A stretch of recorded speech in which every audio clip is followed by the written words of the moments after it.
आहे. अरे बाबा असं कुणाला हात करू नको, त्या बिल्डिंग मधल्या बाया हानतील तुला धरून. अरे ते नाही रे बाबा, मित्र आहे माझा, त्याला मी हात त्याला चल म्हणतो. ते काळ कुत्र येते कुत्री माझी मित्र आहे का? मग तिथं दुसरं कोण दिसतंय? अरे ते गेलं निघून, असं म्हण ना. कुत्रीने मात्र दिसायची. आईला हे हा? सदान्नाचं घराचं काम चाललंय का काय वर समजला? सध्या सदान्ना अण्णा, हा मला वाटलं अण्णा कुठून एवढं पैसे येतात रे आब्या लोकांकडून? मजला आणतात त्याच्या.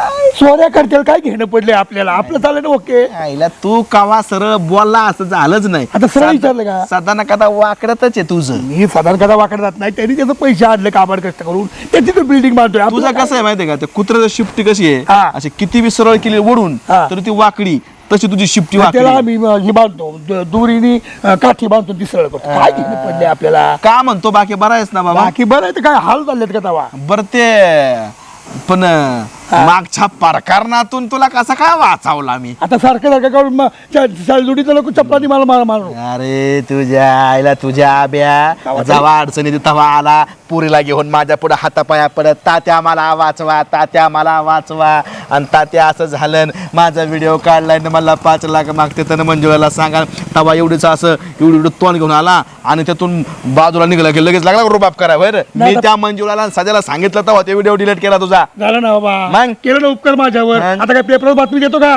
परत बातमी बरं ते जाऊ द्या आबा. हा आवाज आला ते बरं झालं. आलं माझ्या परत. बस मला असं वाटतं तुझा आवाजच नव्हता यायला पाहिजे. अरे आता मुखाचा बारा वाजता तू लय आवाज करतो. मग तू अरे आता आवाज आला बाबा, दवाखान्यात नाही का तुम्ही आलं मला तिथं इंजेक्शन गोळ्या घेतल्या आपण. तिथं सुद्धा दवाखान्यात तुला मीच न्याला. हा. अरे ते 10,000 रुपये अजून दिलं नाही तर माझं तू. देतो ना पैसे, ते डॉक्टर मुख्याचे पैसे, तुझं पैसे दोन्ही संगत देतो. अरे मला सांग पण काय म्हण बर का आबा, हा तू ते आवाज गेला तवा भारी होतं गडे. लोकांना बोलवता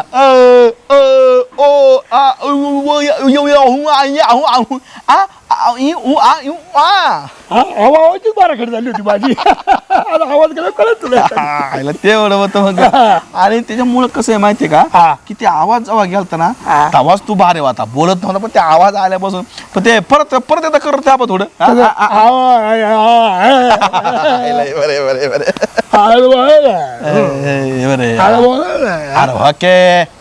अरे त्याच्या म्हणजे मुका झाला त्यातून मी तुला सुका केला, म्हणजे तुला परत माणसात आणला. त्या सध्याने मंजुळाने तुझ्या ब्लॅकमेलिंगची केस टाकणे, विनयभंगाचे केस करून तुला ब्लॅकमेल करायचं चाललं होतं. त्याच्यातून तुला मीच वाचवलं. बघतो मी एकदा. बरोबर की नाही? आता दिवाळी, अरे ते सध्याने कसला धंदा चालू केला माहिती ना? काय रे? दिवाळीचा लाडू फोडायचा. तो काही करतो त्याच्या आईला, त्याला काही करीत सध्यासारखा दलिंदर माणूस अख्ख्या गावात नाही. त्याच्या बापानेही हातोडीने लाडू फोडला होता का? बरं झालं आबाचा लाडू नाही फोडला. म्हणजे अरे घरचं लाडू रे. लाडू म्हणा का, माझ्या एवढी कडक लाडू असते